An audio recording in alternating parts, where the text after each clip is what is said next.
සමන්තා චක්කවාලේසු අට්‍රා ගච්ඡන්තු දේවතා සද්ධම්මං මුනිරාජස්ස සුනන්තු සග්ගමොක්ඛදං ධම්මසවන කාලෝ අයං බදන්තා ධම්මසවන කාලෝ අයං බදන්තා ධම්මසවන කාලෝ අයං බදන්තා නමෝ තස්ස භගවතු වරහතු සම්මා සම්බුද්දස්ස නමෝ තස්ස භගවතු වරහතු සම්මා සම්බුද්දස්ස නමෝ තස්ස භගවතු වරහතු සම්මා සම්බුද්දස්ස හැම දිනාටම තෙරුවන් සරණ ප්‍රාර්ථනා කරමින් අද ඔබ හැම දිනෙකම කලම් ටෙලිවිෂන් මේ සදහම් විකාශය ඔස්සේ ඔබේ ජීවිතයට වැදගත් ධර්ම කාරණා රැසක් ශ්‍රවණය කරන්නයි මේ ධර්ම ශ්‍රවණයට එකතු වෙන්නේ. අද මේ ධර්ම දානමේ පින්කමේ පින්බර දායකත්වය දරන්නේ ඇමරිකාවේ බොස්ටන්හි පදිංචි පින්වත් පිරිස උපේකා අතපත්තු තමයි මාර්තු 6 වෙනි දිනට යෙදෙන ජෙහාන් අතපත්තු පුංචි පුතුගේ උපන්දිනය නිමිති කරගෙන ඒ පුතනුවන්ට ආශිර්වාද ප්‍රාර්ථනා කිරීම අරමුණ කරගෙනයි අද මේ ධර්ම දානමය පින්කම සිදු කරන්න. ලේක් විව් ඇවනියු නොම්බර 15 පදිංචි ඇමරිකාවේ බොස්ටන්හි පදිංචි ජෙහාන් අතපත්තු පුංචි පුතුට මාර්තු 6 වෙනි දිනට වසරක් පිරීම නිමිති කරගෙන උපේක්ඛා ආච්චම්මා මහේෂි සීයා සහ චතුරංග සහ උත්තර අතපත්තු කියන දෙමාපියන් දෙපළත් ඒ හැමෝම එකතු වෙලා ඒ පුතණුවන්ට නිදුක් නිරෝගී සම්පන්නිය දීර්ඝායු සම්පන්නිය තුනුරුවන්ගේ ආශිර්වාදයම සැලසේවා කියන ආශිර්වාද ප්‍රාර්ථනාවෙන් ධර්ම දානමේ පින්කම සිදු කරනවා.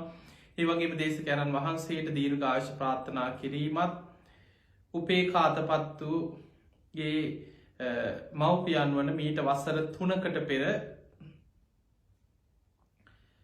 මිය පරලොව යන්නට ඉදුණු පත්මා සඳසීලි මෑණියන් සහ ඒ වගේ වසර 40කට පෙර මිය පරලොවගේ ඊබට් පෙරේරා පියාණන් ඇතුළු වර්ග පරම්පරාගත සියලුම ඥාතීන් සිහිපත් කළ පින් අනුමෝදන් කිරීමත් මේ වසංගතයෙන් රෝගාතුර වෙලා පීඩාවට පත් වෙලා ඉන්න ලක්වාසී ලෝවාසී හැම දිනාටම නිදුක් නිරෝගී සම්පන්නිය සැලසේවා කියන උතුම් අරමුණෙන් තමයි උපේක්ඛා අතපත්තු මහත්මිය විසින් අද මේ ධර්ම දානමේ පින්කම සිදු කරන්නේ. ඉතින් එතුමියටත් පවුලේ හැම දිනාටම ධර්ම ශ්‍රවණය කරන ලක්වාසී ලෝවාසී ඔබ හැම දිනාටම මේ උතුම් ධර්ම ශ්‍රවණය නිවන් දොරටුවක් බවට පත් වේවා කියලා අපි මුලින්ම ආශිර්වාද ප්‍රාර්ථනා කරනවා. පින්තුනි, අද දවසේ මේ ධර්මානුශාසනාවෙන් අපි කතා කරන්නේ බුදුරජාණන් වහන්සේගේ ධර්මයේ තුල ධර්මාවබෝධය කරා යන ශ්‍රාවකයෙකුගේ පළවෙනිම ඉලක්කය තමයි උතුම් සෝවාන් ඵලයට පත් වෙන්න මහන්සි ගැනීම. සෝවාන් වෙච්ච කෙනා තමයි සකදාගාමී ඵලයට පත් වෙන්නේ. ඒ සකදාගාමී ඵලයට පත් වෙච්ච කෙනා තමයි අනාගාමී ඵලයට පත් වෙන්නේ. ඒ අනාගාමී වෙච්ච කෙනා තමයි කෙලවර සියලු කෙලෙසුන්ගෙන් මිදිලා උතුම් මහරහත් භාවයට පත් වෙන්නේ. අපි පියවරෙන් පියවර යා යුතු ගමන. මේ පටන් ගන්නකොටම රහත් වෙනව නෙමෙයි. අනුපුබ්බ සික්ඛා, අනුපුබ්බ කිරියා, අනුපුබ්බ ප්‍රතිපදා. අනුපිළිවෙලින් පියවරෙන් පියවර ගැඹුරට යන මාර්ගයක් බුදුරජාණන් වහන්සේ අපිට පෙන්නලා තියෙනවා. පින්තුනි, පහාරාද කියන සූත්‍ර දේශනාවේදී පහාරාද කියන අසුර නායකයා අපි බුදුරජාණන් වහන්සේගෙන් අහනවා, ස්වාමීනි භාග්‍යතුන් වහන්සේ, මේ භික්ෂු භික්ෂුණී උපාසක උපාසිකාවන් මේ තරම් බුද්ධ ශාසනයට ආස කරන්නේ, මේ තරම් බුද්ධ ශාසනයට ඇලුම් කරන්නේ ඇයි? එතනදී බුදුරජාණන් වහන්සේ පහාරාදගෙන් පෙරලා තවත් ප්‍රශ්නයක් ඇහුවා. හරි පහාරාද, ඔබ කියන කාරණයට පිළිතුරු දෙන්න කලින් ඔබ මට මේකට උත්තර දෙන්න කිව්වා. ඒ තමයි දෙව්ලොව ඉන්න අසුරයන් මහා සාගරයට ආස කරන්නේ ඇයි?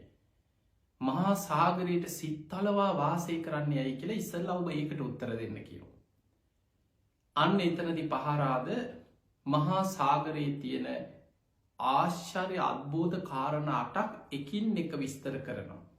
මෙන්න මේ හේතුව නිසායි අසුරයන් මහා සාගරයට ආස කරන්නේ.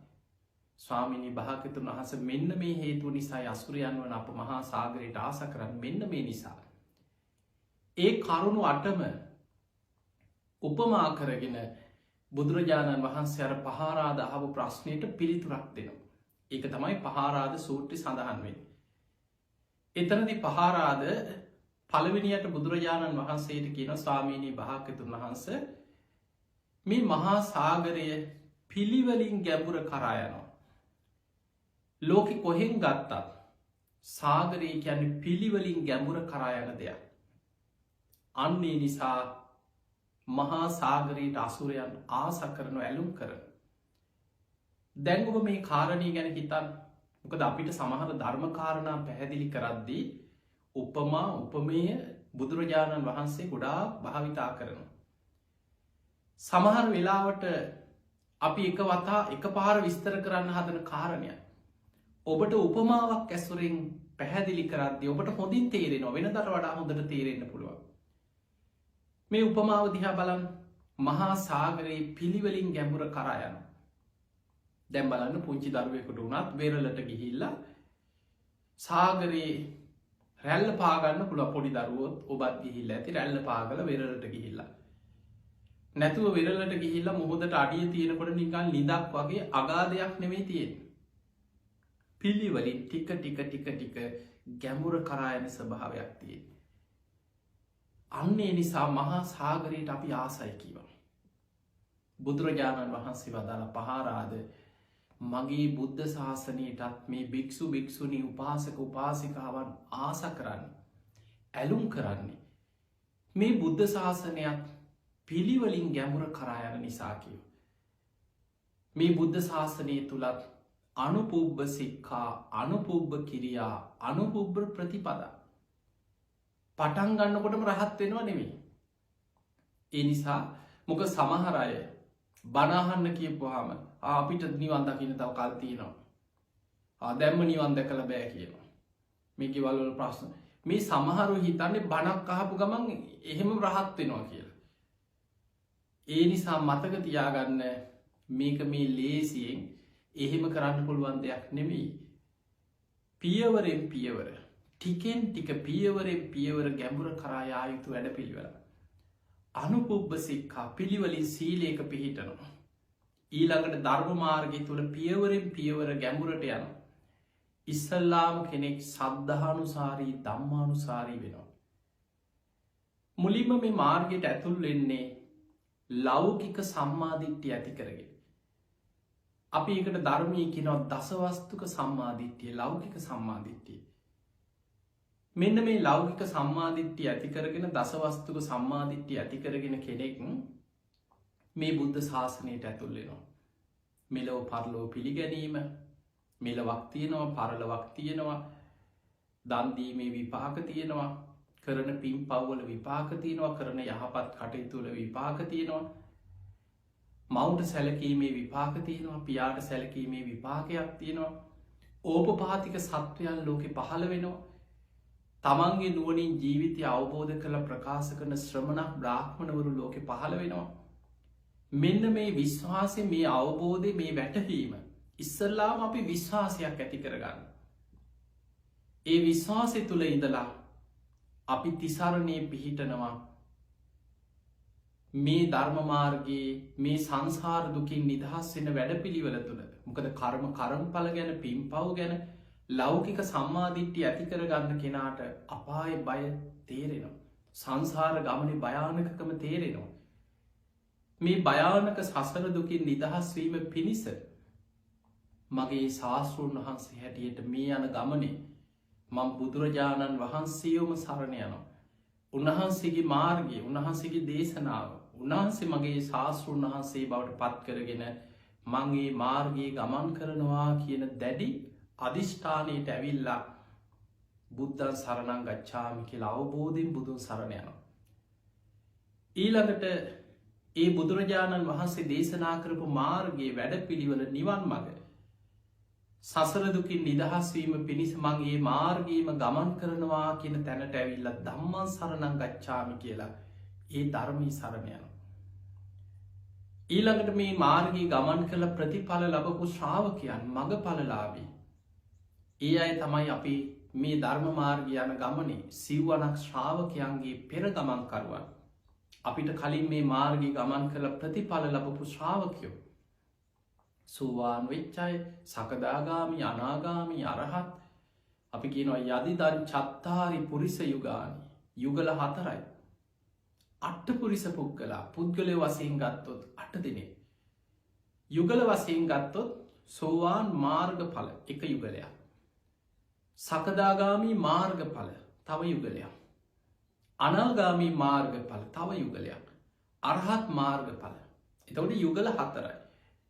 වෙන වෙනම බෙදලා පුද්ගලය වශයෙන් ගත්තොත් සෝවාන් මාර්ගයේ ගමන් කරන කෙනා, සෝවාන් ඵලයට පත්වෙච්ච කෙනා, සකදාගාමි මාර්ගයේ ගමන් කරන කෙනා, සකදාගාමි ඵලයට පත්වෙච්ච කෙනා, අනාගාමි මාර්ගයේ ගමන් කරන කෙනා, අනාගාමි ඵලයට පත්වෙච්ච කෙනා, අරහත් මාර්ගයේ ගමන් කරන කෙනා රහතන් වහන්සේ.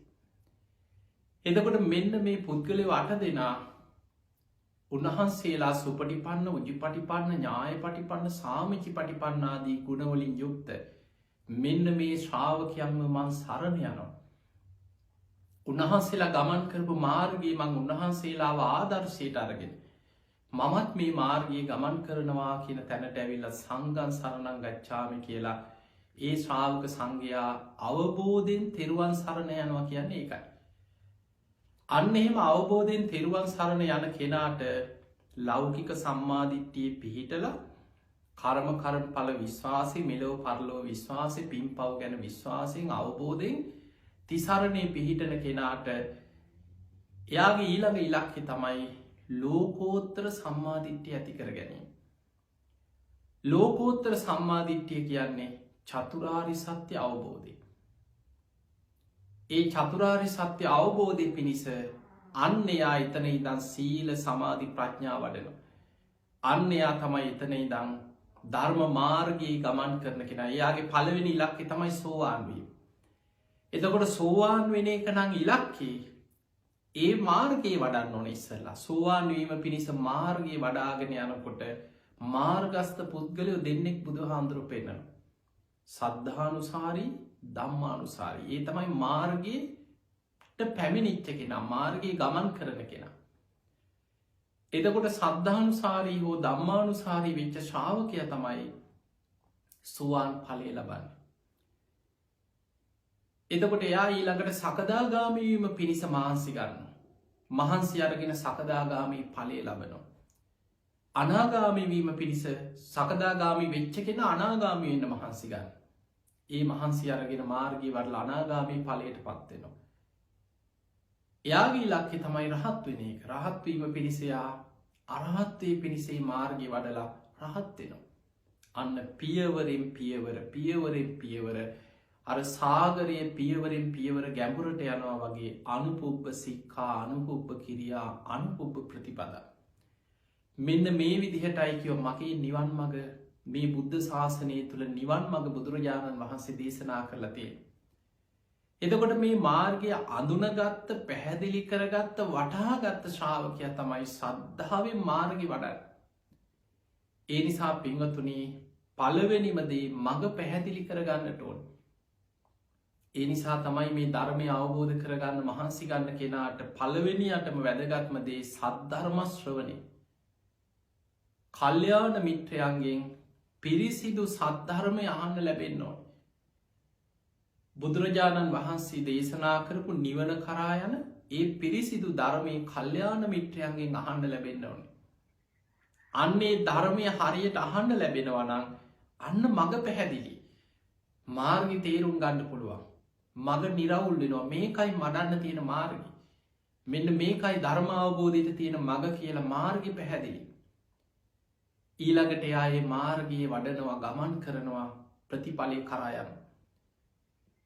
කල්යාණ මිත්‍රයන්ගේ සද්ධර්ම ශ්‍රවණය ලබලා ඒ ධර්මයේ නිරවුල්ව තේරුම් ගත්ත කෙනා යෝනිසෝ මනසිකාරය දෙනවා.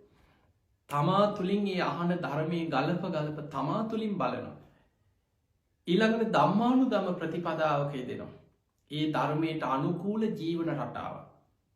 සීල සමාධි ප්‍රඥා වැඩෙන විදිහ ප්‍රතිපදාවක තමන් යෙදෙමින් ධර්ම මාර්ගය ගමන් කරන. අන්න එයා තමයි මේ බුද්ධ ශාසනය තුළ ප්‍රතිඵල ලබාගෙන මගඵල ලබාගෙන ධර්මාවබෝධය කරායන ශ්‍රාවකය. ඒ නිසා පිංගතුනී ඔබේ ජීවිතය ඔබ බුදුන් සරණගේ ශ්‍රාවකයෙක් නම් තෙරුවන් සරණගේ ශ්‍රාණ නමට බෞද්ධ වෙලා ඇති. බොහෝ දෙනෙක් බෞද්ධ නාමි තියෙන්නේ එක උපදින්න ඔන්න බෞද්ධ පවුලක. අම්මා තාත්ත බෞද්ධ උපැන සාධකී තිනව බෞද්ධ. එතකොට පුංචි කාලේ ඉදම් අර ගෙවල්වල අපි දකිනොගේ වල්වල සාමාන්‍යති බුදුන් අදිනවා බුදු පිළිමෙති ලති අන්න පුතේ බුදු සාදු කියල පෙන්න්නනවා. මෙහෙමයි බුදුන් අදින්න කියල පොඩි කාලිතින් ගාත කටපාඩන් කරනවා ඉතිපිසෝ ගාතාව ඔය බුද්ධ සරණං ගච්ඡාමි 500 දෙන ඕව කටපාඩ ආච්චිල සියල බුදුන් අදිනවා දකිනවා. ඉස්කෝලි ගියාම ඔන්න ගෙතර ඉස්කෝලි සමට බෞද්ධ පාසල කරන යන්න බුදු පිළිමයක් බුදුන් ඇඳලා උදේ පාන්දර පන්සිල් අරගෙන බුදුන් ඇඳලා පාසලේ වැඩ පටන් ගන්නවා. පන්සලට යනවා දී එතකොට මේ වගේ පෝය දවස්වල පන්සලට යනවා හාමුදුරු දකිනවා කොහේ අරි ඔය නෑදෑ ගමනක් විනෝද ගමනක් යනකොට කොහේ අරි තියෙන සිද්ධස්ථාන වැඳගෙන යනවා. ඔන්න ඔය මට්ටමින් බෞද්ධ වෙලා බොහෝ දෙනෙක් හිතාගෙන ඉන්නවා අපි ඉතින් බෞද්ධ අපි හොඳ බෞද්ධයෝ. නමුත් පිංගතුනේ කෙනෙකුට බෞද්ධ ඔබ බෞද්ධයෙක් නම් ඔබට මේ මග පැහැදිලි වෙන්නට ඕන. ඔබ අවබෝධයෙන් තිසරණය පිහිටපු කෙනෙක් වෙන්න ඕන. ඔබට අඩුගානේ ලෞකික සම්මාධිට්්‍යිය කර්ම කරම්ඵල විශ්වාසය පින්පව් ගැන විශ්වාසය මේ දේවත් නැත්නම් දැන් නමට බෞද්ධ වෙච්ච බොහෝ පිරිසක් ඉන්නවා මැරිලා උපදිනවා කියල පිළිගන්න නැති අයින්න. ඒකට කියන්නේ නියත මිත්‍යා දෘෂ්ටි බෞද්ධකමක් නෙමේ නියත මිත්‍යා දෘෂ්ටිය. පරලවක් ගැන විශ්වාසයක් නෑ මෙලව කියැනෙ පෙර සසරි කරපු කර්ම විපාක මතයි මේ ජීවිත ඉපදුනේ කියල විශවාස කරන්න. සමහර විතනවා ඉන්නකා කාල බිල ඉන්න මැරිල මොකෙක් වුණහමොක මැරුණහම ඔක්කොම ඉවරයි අන්න එහෙම හිතනයින්න. එතකොට ඒ දෘෂ්ටිය නම් ඔබ තුළ තියෙන්නේ මතක තියාගන්න ඔබ එතනම නත් ඔබට මාර්ග එතනින් එහට වඩාගන්න අමාරු. ඔබ ඉන්න නියත මිත්‍යා දෘෂ්ටියක නම් පින්පව් විශ්වාසයක් නැති කර්ම කරම්ඵල විශ්වාසයක් නැති ලෞකික සම්මාධිට්්‍යයක් නැති තැනක නං ඉන්නේ එතනින් එහා මාර්ගය ඔබට වඩාගන්න අමාරු. ඒ නිසා පියවරෙන් පියවර ගැඹුරට යායුතු මාර්ගයක් තියෙන. පිංහතුනි සෝවාන් වෙනවා කියලා කියන්නේ සෝතා පන්න පලයට පත්වෙනවා කියන්නේ මේ ලෝකෙ ඔබ ලබන මිල කරන්න බැරි ජයග්‍රහණයන් අතර උතුම්ම ජයග්‍රහණය තමයි සෝවාන් පලයට පත්වේ. බුදුරජාණන් වහන්සේ උපමාවකට පෙන්නවා යුද්ධ 1000ක් දිනනවට වඩා මේ ලෝකෙම අධිපති භාවේ දරන සක්විති රජ කෙනෙක් දෙතිස් මහා පුරුෂ ලක්ෂණ ඇති සක්විති රජවරු ගැන අහල ඇති. මේ ලෝකෙම පාලනය කරන සත්ව රත්නයන්ගේ යුක්ත මහා පින්වන්ත සක්විති රාජ සම්පත්තිය ලබනවටත් වඩා. ඊළඟට දෙදෙව්ලෝට අධිපති සක්‍ර දෙවියන් වෙලා උපදිනවටත් වඩා. සෝතාපත්ති පලය ශේෂ්ඨයි කියල බුදුරජාණන් වහන්සේ වදා. ඒමනම් මතක තියාගන්න අපි මේ දකින කාම ලෝකයේ තුළ තියෙන ඉහළම සැපේ සක්විති රජකම. මේ රටක දෙහක අද ලෝකෙ සාමානය අපි කියෙන ලෝකෙ ප්‍රබලම රටක නායකෙක් ලෝකනායකයකිවට ඒ රටට අද ලෝකෙ පාලනය කරන නායකයෝ නෑ. එතකොට යම් මට්ටමට ලෝකෙ බලය විහිදවාගන්න උත්සාහ කරන සමහ රටවල් තියෙනවා නැත්තෙන හැබැයි ඔවුන් ලෝකෙ පාලනය කරන රජවරු නෙමේ ටික කාලය එක් අවුරුදු 4-5 සමහර වෙලාවට එතනින් පස්සේ ඉතාම දුක්කිත ඉරනංවලට පත් ලැජ්ජ වෙලා දේශපාලනින් එලියට යන ලෝකෙ ප්‍රබලම රටවල් වල හිටපු රාජ්‍යනායකයෝ දිහා බලන්න. නමුත් සක්විති රජ කෙනෙක් කියන්නේ මහා පුුණ්‍ය ශක්තියක් ඇති. පුුණ්‍ය ඉරදි තියෙනවා. සිවුරඟ සේනා පිරිවරාගෙන දෙවියන් දිවිය සේනාවත් එක් යනවා වගේ අහසින් යන්න කිය. සක්විති රජ්ජුරුව ලෝකෙ පාලනය කරන්නේ දඩු මුගුරක් ආයුධයක් ඇතුව නෙමේ කිසිම මිනිස්සු බය කිරීමක් නෑ.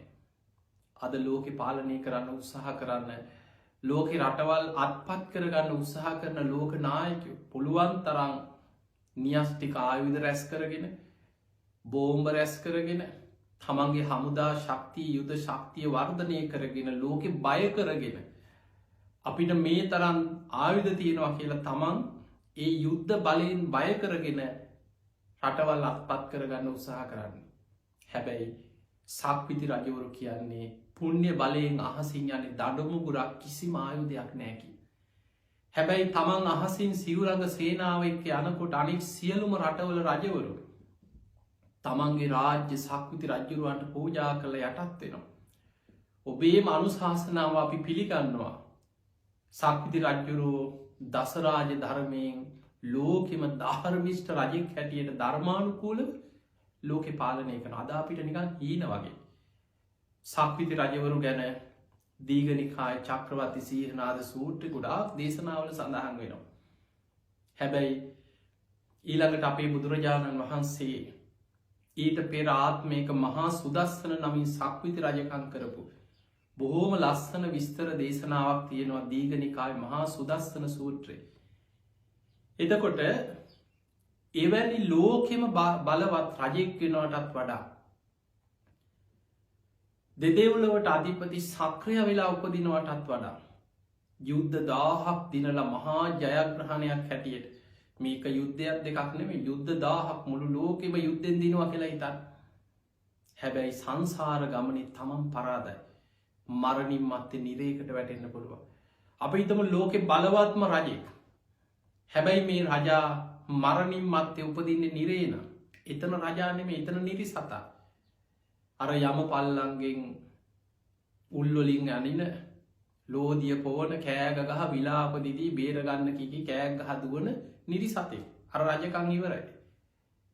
සමහට මහා බලවත් පුද්ගලයෙක් මරණින් මත්තේ තිරිසනෙක් වෙලා උපදින බල්ලෙක් බලු පැටිය දැන් අර බලවත්කං ඔක්කොම ඉවර දැම් බල්ලා.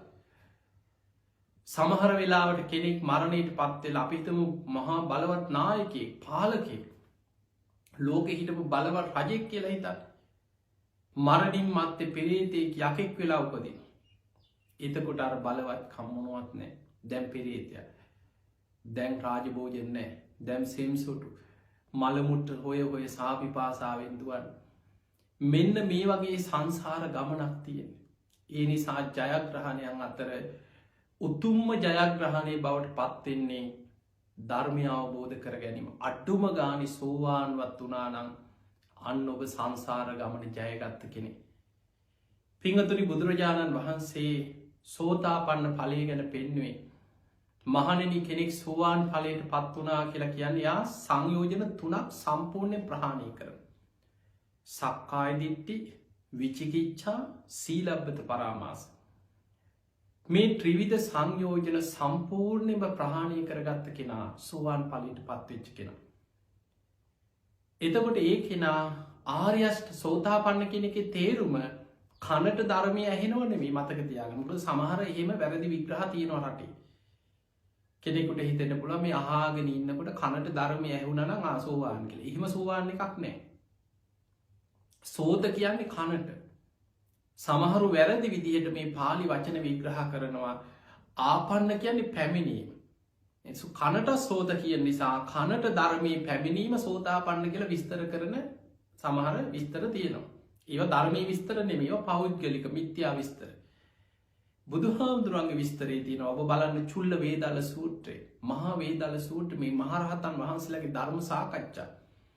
අන්නේ වේදාල සූත්‍රයේ තියෙනවා සෝතාපන්න කියලා කියනවා. කොපමණකින්ද කෙනෙක් සෝතාපන්න කෙනෙක් බවට පත් වෙන්නේ කියලා අහනවා. ඒකට දෙන පිළිතුර තමයි ආර්ය අෂ්ටාංගික මාර්ගයට පැමිණෙනවා. ආර්ය අෂ්ටාංගික මාර්ගයට පැමිණුණා කියන අර්ථයෙන් තමයි සෝතාපන්න කියලා කියන්නේ. එහෙමනම් අන්න මජ්ක්‍ධිම නිකායේ වේදාල සූත්‍රය තියෙනවා. හරියටම සෝතාපන්න කියන්නේ මොකක්ද කියන විග්‍රහය. සෝත කියනවා සැඩ පහරට.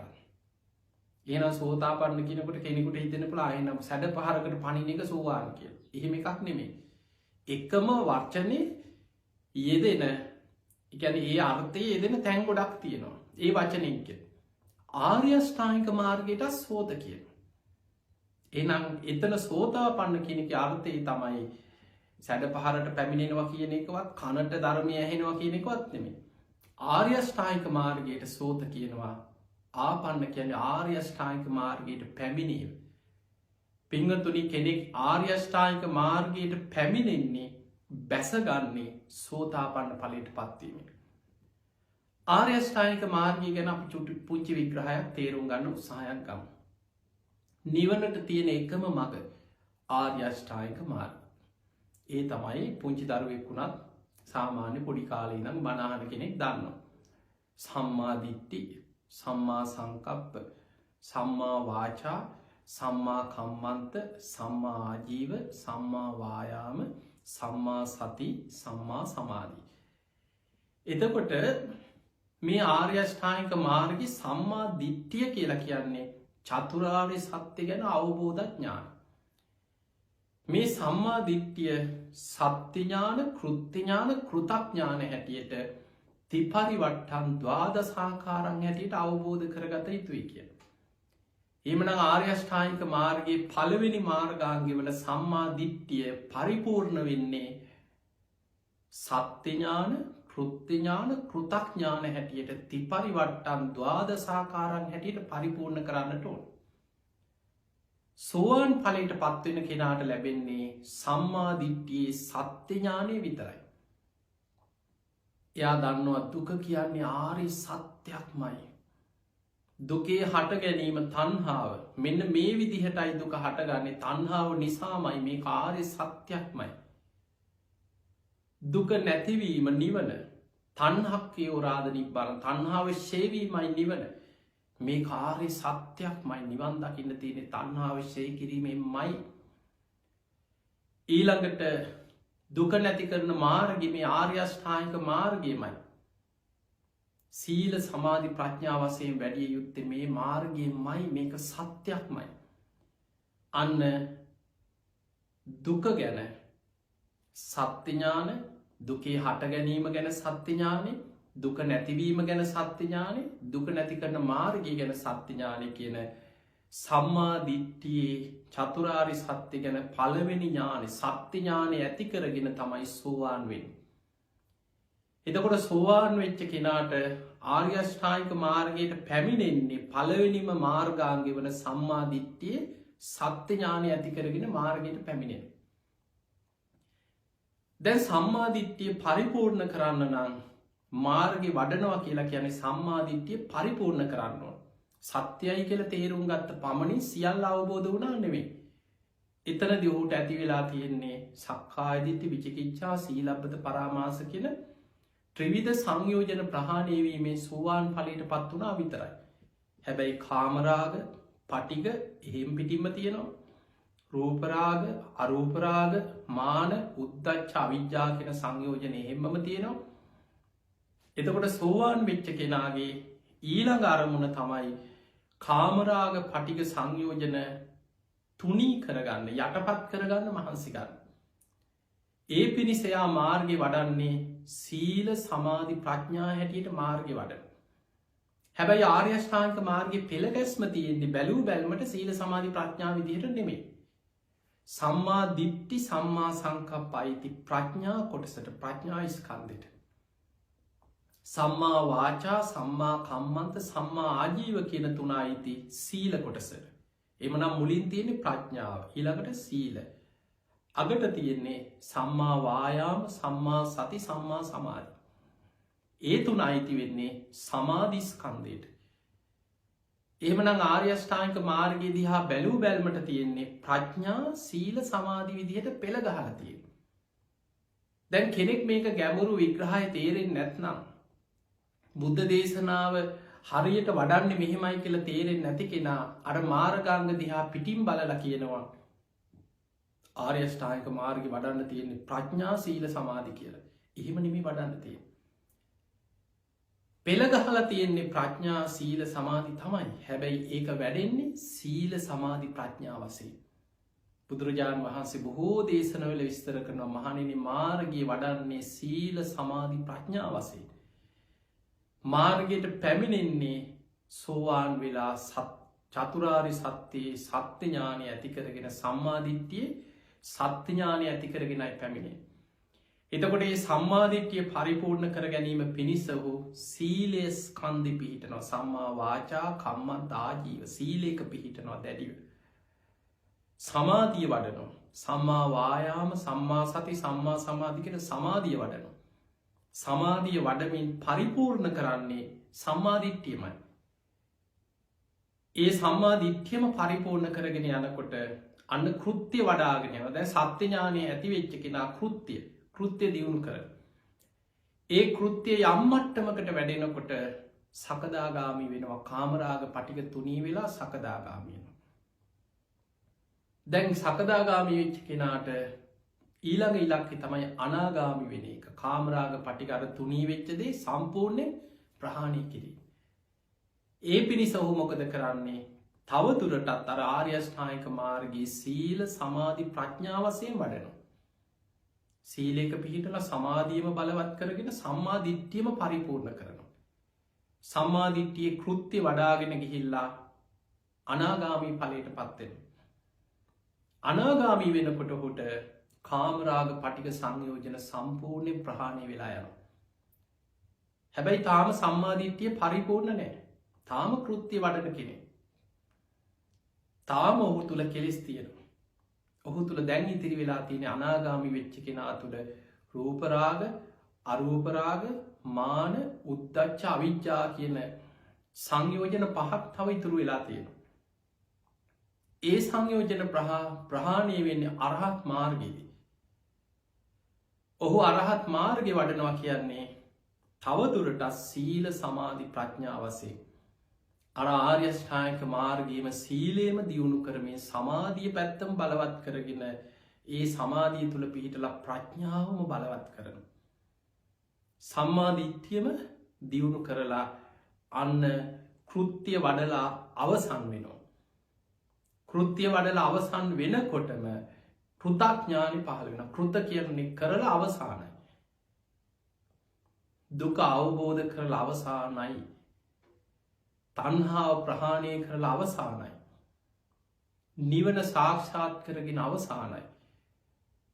මාර්ගයේ සීල සමාධි ප්‍රඥා වශයෙන් වඩලා අවසానයි කියන අවබෝධය. ඒකට කියන කෘතඥාන. ඒ කෘතඥානය ඇති වෙන්නේ මහරහතන් වහන්සේලාට. එහෙමනම් මහරහතන් වහන්සේලාට අරහත්ත්වයේ පිණිස ඒ මාර්ගය වඩලා අවසන් වෙනකොට සම්මා දිට්ඨියේ සත්‍ය ඥාන කෘත්‍ය ඥාන කෘතඥාන කියන ත්‍රිපරිවට්ටම් ද්වාදසාකාරං හැටියටම පරිපූර්ණ කළ අවසානයි.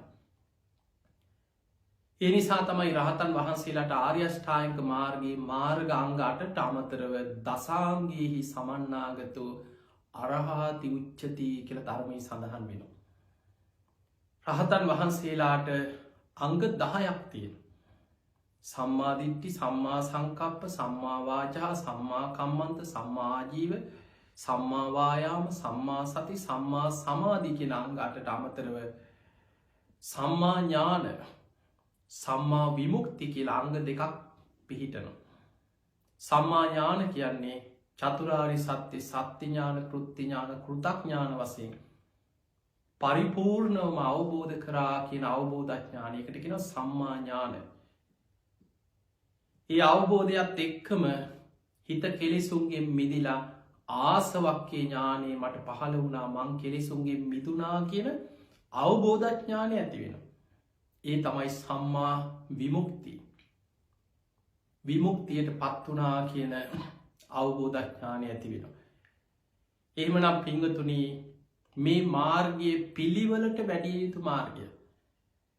බණ අහගෙන ඉන්නවා තරම් ලේසි නෑ මේ මාර්ගය වඩන්න. ලේසි නම් ඉතින් අද මේ බණ අහන හැමෝම මේ ලෝකෙ පිරීලා ඉන්න එපා මාර්ගඵලලාභීන්ගේ. ඒ නිසා උත්සාහය වීරිය නුවණ ප්‍රඥාවන්තස්සායන් ධම්මෝ නායන් ධම්මෝ දුප්පඤ්ඤස්ස මේක ප්‍රඥාවන්ත කෙනාට නුවණ ඇති කෙනාට ආරම්භක වීරිය ඇති කෙනාටයි මේ ධර්මය. ඒ නිසා නුවණ වීරිය කැපවීම උත්සාහය මේ ඇති කරගත්ත කෙනා තමයි මේ ධර්ම මාර්ගයේ ප්‍රතිඵල ලබාගෙන අවබෝධය ඇති කරගෙන ප්‍රතිඵලය කරා යන්නේ. ඒ නිසා පින්වතුනි මේ ලැබිච්ච මනුස්ස ජීවිතය තුළ ඔබ සෝවාන් වෙන්න මහන්සි ගන්නවා කියලා කියන්නේ. මොකද බොහෝ වෙලාවට අපි කතාවට කියන අපි ව්‍යවහාර භාෂාවෙන් කෙනෙක් ඇහුවොත් අනේ නිවන් දකින්න තියෙනවා නම් කොච්චර දෙයක්ද.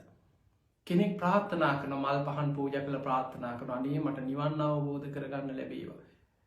මට සංසාර දුකින් නිදහස් වෙන්න ලැබේවා. කොච්චර හොඳද. ඒ ප්‍රාර්ථනය හොඳයි. නමුත් අපි තේරුම් ගන්න ඕනෑ පටන් ගන්නකොට නිවන් දකින්නන්නේ මේ අපේ පළවෙනි ඉලක්කය තමයි සෝවාන් වීම. සෝවාන් වෙච්ච කෙනා සකදාගාමි වෙන්න මහන්සි වෙනවා. එතනට ගිය කෙනා අනාගාමි වෙන්න මහන්සි වෙනවා. එතනට ගිය කෙනා තමයි රහත් වෙන්න මහන්සි වෙන්නේ. මේක පිළිවලින් යන මාර්ගයක් තියෙන. අනුපුබ්බ සික්ඛා, අනුපුබ්බ කිරියා, අනුපුබ්බ ප්‍රතිපද. දවසක් බුදුරජාණන් වහන්සේ විවේකයෙන් වැඩ ඉන්නකොට එදා හවස් සරුවේ දෙවි කෙනෙක් බුදුරජාණන් වහන්සේ මුණ ගැහෙන්න ඇවිල්ලා ගාථාවක් කියන. මේ ගාථාවෙන් කියනවා ස්වාමීනි භාග්‍යවතුන් වහන්සේ කෙනෙක් හිස ගිනි ගත්ත කෙනෙක් ගින්න නිවන්න මහන්සි වෙනවා වගේ. ආයුධයකින් පහරක් ආපු කෙනෙක් තුවාලයක් සනීප කරගන්න වෙහෙසෙනවා වගේ. උපන්නා වූ සත්වයා කාමරාග පටික ප්‍රහාණය කිරන්නයි මහන්සි ගන්න ඕන කියලා. කාමරාග පටික ප්‍රහාණය වෙන්නේ අනාගාමි වෙනකොට. එතකොට මේ කියන්නේ බුදුහාමුදුරන්ට මේ කියන්නේ දෙවි කෙනෙක් තමන්ගේ අදහස කියන්නේ. දැන් අපිටත් හිතෙනවා ඇත්ත නේන්න හරිම කියලා හිතෙන්න පුළුවන්. හිස ගිනි ගත්ත කෙනෙක් ගින්න නිවන්න මහන්සි වෙනවා වගේ. ආයුධයකින් පහරක් කාපු කෙනෙක් තුවාලයක් සනීප කරන්න වෙහෙසෙනවා වගේ. උපන්නා වූ සත්වයා සසර බය දකින කෙනා අනාගාමී වෙන්න කාමරාග පටික ප්‍රහාණය කරන්නයි මහන්සි ගන්න ඕන කියලා මේ ගාථාවෙන් කිය. බුදුරජාණන් වහන්සේ මේ ගාථාව වෙනස් කරා. ඒ විදිහටම පිළිගත්තේ නෑ. ඒ දෙවියන්ට කියනවා දේවතාව ඔය ගාථාව මේ විදිහටයි කියනවා නිවැරදි වෙන්න ඕන. හිස ගිනි ගත්ත කෙනෙක් ගින්න නිවන්න මහන්සි වෙනවා වගේ. ආයුධයකින් පහරක් කාපු කෙනෙක් තුවාලයක් සනීප කරන්න මහන්සි වෙනවා වගේ.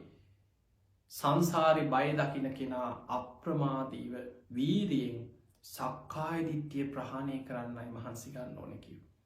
අන්න බුදුරජාණන් වහන්සේ පෙන්නවා පළවෙනිම ඉලක්කය තමයි සෝවාන් වෙන එක. සක්කාය දිට්ඨිය ප්‍රහාණය කිරීම. සෝවාන් වෙන කෙනා තමයි සක්කාය දිට්ඨිය ප්‍රහාණය කිරීමෙන් මය වූ සෝවාන් ඵලයට පත් වෙන්නේ. ඒ සක්කාය දිට්ඨිය ප්‍රහාණය වෙනකොට තුනුරුවන් ගැන බුද්ධ ආදී අටතැන් ගැන තියෙන සැක සංකා ඔක්කොම නැති වෙනවා. විචිකිච්ඡාව ඒක වෙනම අමුතුවෙන් ප්‍රහාණය කරන්න දෙයක් නෑ. සක්කාය දිට්ඨිය ප්‍රහාණය වෙනකොටම ත්‍රිවිධ සංයෝජනම එකවර ප්‍රහාණය වෙන්නේ. සක්කාය දිට්ඨි, විචිකිච්ඡා, සීලබ්බත පරාමාස ත්‍රිවිධ සංයෝජනම ප්‍රහාණය වෙලා යනවා. ඒක තමයි පළවෙනි ඉලක්කය. සෝවාන් වෙන එකයි පළවෙනිම ඉලක්කය. පින්වතුනි මේක ලේසි නෑ කියන්නේ බුදුරජාණන් වහන්සේ ලස්සන උපමාවක් පෙන්නනවා. දවසක් මේක උපමාවක්. මේ උපමා කතාව අහගෙන හිටපුවාම කොච්චර අමාරු දෙයක්ද කියලා මේ උපමාවෙන් තේරෙයි. බුදුහාමුදුර දවසක් කියන භික්ෂුන් වහන්සේලාට මහණෙනි ඔන්න යම් රාජ්‍යක මහා දරුණු අපරාධකාරයෙක් ඉන්නවා හැංගි ඉන්නවා රජ්ජුරුවන්ගේ රාජබටයන්ට අල්ලගන්න බැරි අපරාධකාරයෙක් ඉන්නවා. විශාල අපරාධකාරයෙක්. කොහොම හරි රාජබටයෝ මේ අපරාධකාරය අල්ලගන්න. අල්ලගෙන කොහොම හරි කුදලගෙන එනවා රජ්ජුරුව ළඟට. ඇවිල්ලා රජ්ජුරුවන්ට ඉදිරිපත් කරනවා රජතුමනි මෙන්න මේ අපරාධකාරය අල්ලගත්තා. මේ රාජ්‍යයටම ව්‍යසනයක් වෙච්ච මිනිස්සු බය කරපු හොරකම් වංචාවල් දූෂණ මිනීමැරුම් අපරාධ රැසක් තියෙන මහා අපරාධකාරයෙක් අල්ලගෙන එනවා. දැන් දන්වැල් දාලා මාංචු දාලා රජ්ජුරුව ළඟට ගේනවා. ඉස්සර නඩුවහලා තියෙන ගොඩක් රජ්ජුරුවන්ගේ තීරණේ තමයි අවසන් තීරණය. දැන් රජ්ජුරුවන්ට මේ අපරාධකාරයාගේ වැරදි කියවනු. අමාත්‍යවරේ රාජබටයෝ කියවනවා රජතුමනි මොහුගේ වැරදි තමයි මොහු මේ වගේ අපරාධකාරී මේ වගේ මිනී මරලා තියෙනවා. මේ වගේ මිනිස්සුන්ට හිංසා කරලා තියෙනවා. මේ වගේ ගම් බිඳලා තියෙනවා. ගම් පහරපු හොරේ මේ වගේ අපරාධක දැන් අර ඔක්කොම කියලා කියනවා රජතුමනි සුදුසු දඬුවමක් පමුණුවන්න කියනවා. මේක උපමාවක්. රජ්ජුරුව ඒ වෙලාවේ මේ අහගෙන ඉඳලා කියනවා උදේ පාන්දරින්ම වදකාගාරයට මූ අරගෙන ගිහිල්ලා හෙල්ල පාරවල් 100ක් අනින්න කියනවා. ඔන්න පාන්දරම හෙල්ල පාරවල් 100ක් අනින්න අන කරනවා. දැන් එකක් දෙකක් ඇන්නත් හෙල්ලකින් අනිනවා ගැන උලකින් මැරෙනවා. මේක උපමාවක්නේ. දැන් උදේ පාන්දර රාජබටයෝ අරගෙන ගිහිල්ලා හෙල්ල පාරවල් 100ක් අනිනවා. දැන් ඇනලා දාගෙන අපි හිතමු ලේ දාගෙන මැරෙන්නේ නැහැ කියලා හිතමු නිකන් මේ උපමාවක් නිසා. මිනිහා ලේ දාගෙන කෑ ගගහ විලාප දිදී ඉන්නවා. මැරිලා නෑ. රජ්ජුරුවන්ට දවල් මතක් වෙනවා. මේ අපරාධකාරයා මැරිලත් දන්නේ නැහැ. රාජබටයන්ට කතා කරලා අහනවා ඌට පණ තියනවද කියලා. කියනවා රජතුමනි තාම පණ තියෙනවා. එහෙමනම් දවල්ටත් හෙල්ල පාරවල් 100ක් අනින්න කියනවා. දැන් වදකේ වදකාගාරේ අර ලේ පිටින්ම ඇදගෙන ගිහිල්ලා දවල්ටත් හෙල්ල පාරවල් 100ක් අනිනවා. හවසට රජ්ජුරුවන්ට නිදාගන්න යනකොට මතක් වෙනවා අර පව්කාරය අපරාධකාරයා මැරිලත් දන්නේ. රාජබටයන්ගෙන් අහනකොට රාජබටය වෙනවා රජතුමනි තාම පණ තියෙනවා.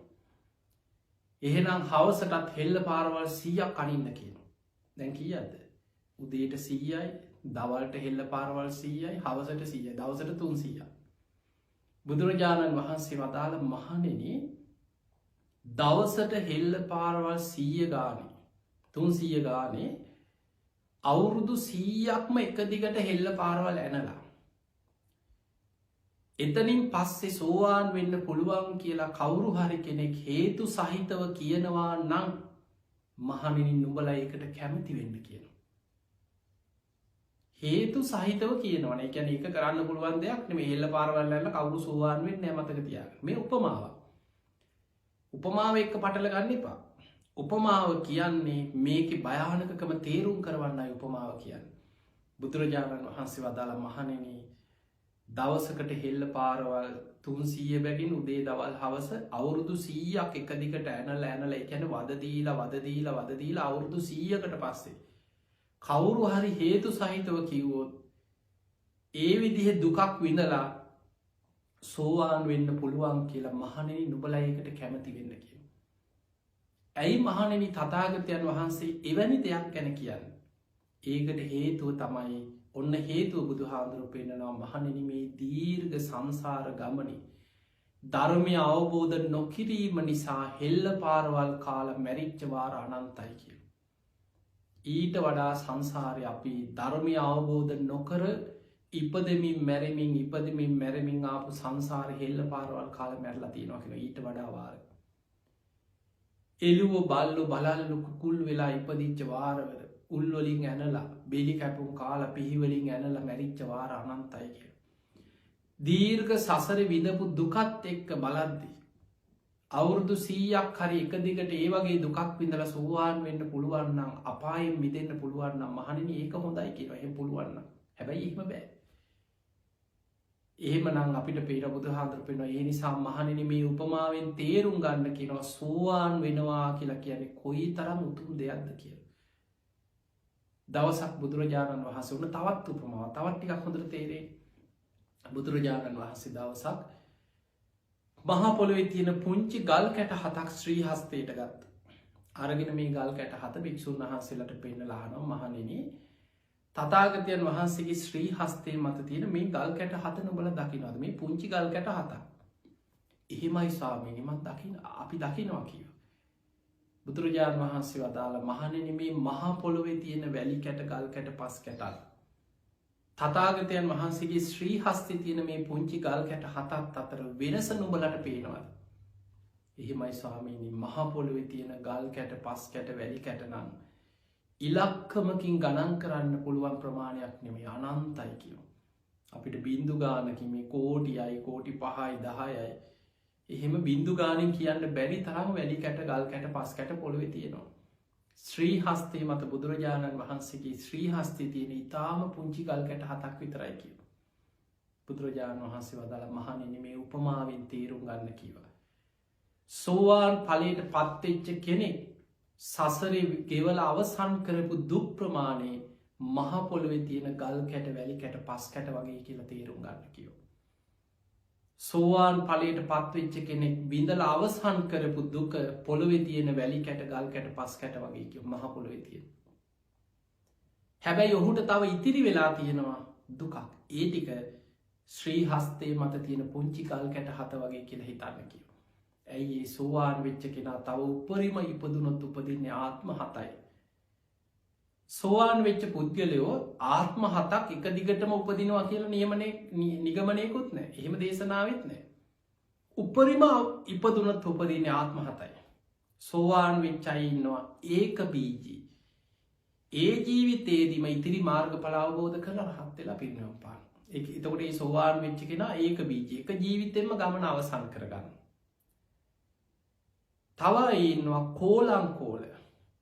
කෝලංකෝල කියන්නේ ආත්ම 2ක් 3ක් 4ක් 5ක් 6ක් උපදිනවා. එතකොට මේ සෝවාන් වෙච්ච කෙනා ආත්ම 2ක් වෙන්න පුළුවන් 3ක් වෙන්න පුළුවන් 4ක් 5ක් උපරිම 6ක් ඉපදිලා එයා මාර්ගඵල අවබෝධ කරගෙන රහත් වෙලා පිරිනිවන් පානවා. සෝවාන් වෙච්ච තව කෙනෙක් ඉන්නවා එයාට කියනවා සත්තක්කත්තු පරම කියලා. ඒ කෙනා උපරිම ඉපදුනොත් උපදින්නේ ආත්ම 7යි. එතනින් එහා නැහැ.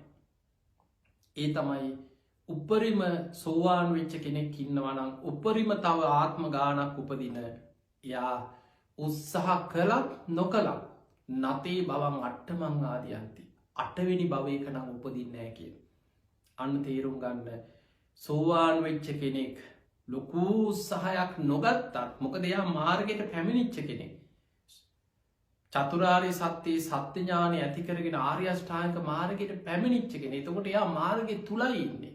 එයා කොහොමත් සීල සමාධි ප්‍රඥා වඩන කෙනෙක්. ආර්ය කාන්ත සීලයට ආපු කෙනෙක්. එතකොට එයාට මාර්ගය හැම වෙලේම නිතින්ම වැඩෙන කෙනෙක්. මාර්ගයට බැසගත්ත කෙනා.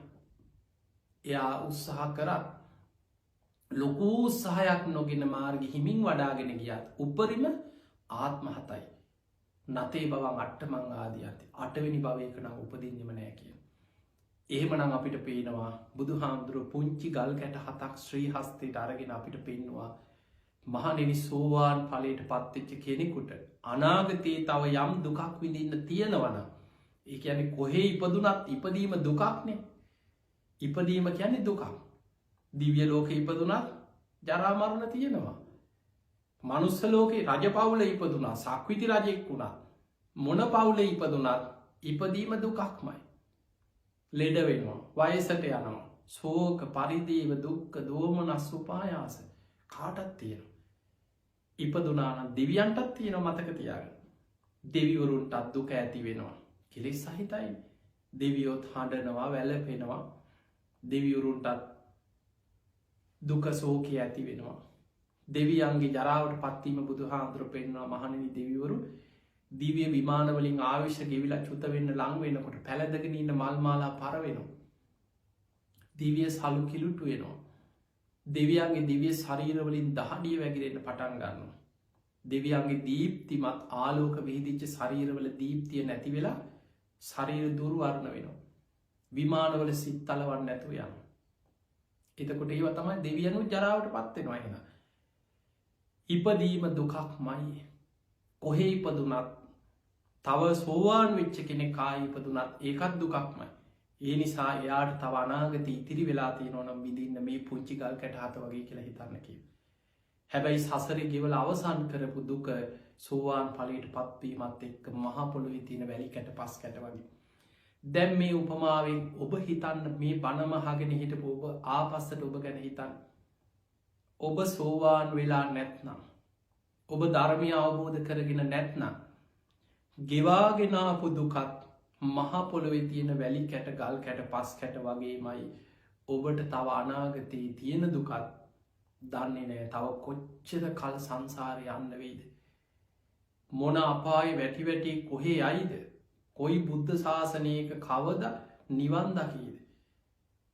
පුතත්ජන ජීවිතේ ඒ අනතුරත් එක්කනම් ඔබ ඉන්නේ. ඔබට අනාගතයේ විඳින්න තියෙන දුක් ටිකත් මහ පොළොවේ තියෙන ගල් කැට වැලි කැට පස් කැට වගේමයි. අතීත විඳපු දුකත් අනාගතයේ විඳින්න තියෙන දුකත් ඔබට මහ පොළොවේ වැලි කැට ගල් කැට පස් කැට වගේමයි. අන්න ඒ නිසා මේ සංසාරේ බය දකින්න කෙනා හිස ගිනි ගත්ත කෙනෙක් ගින්න නිවන්න මහන්සි වෙනවා වගේ. ආයුධයකින් පහරක් කාපු කෙනෙක් තුවාලයක් සනීප කරන්න වෙහෙසෙනවා වගේ.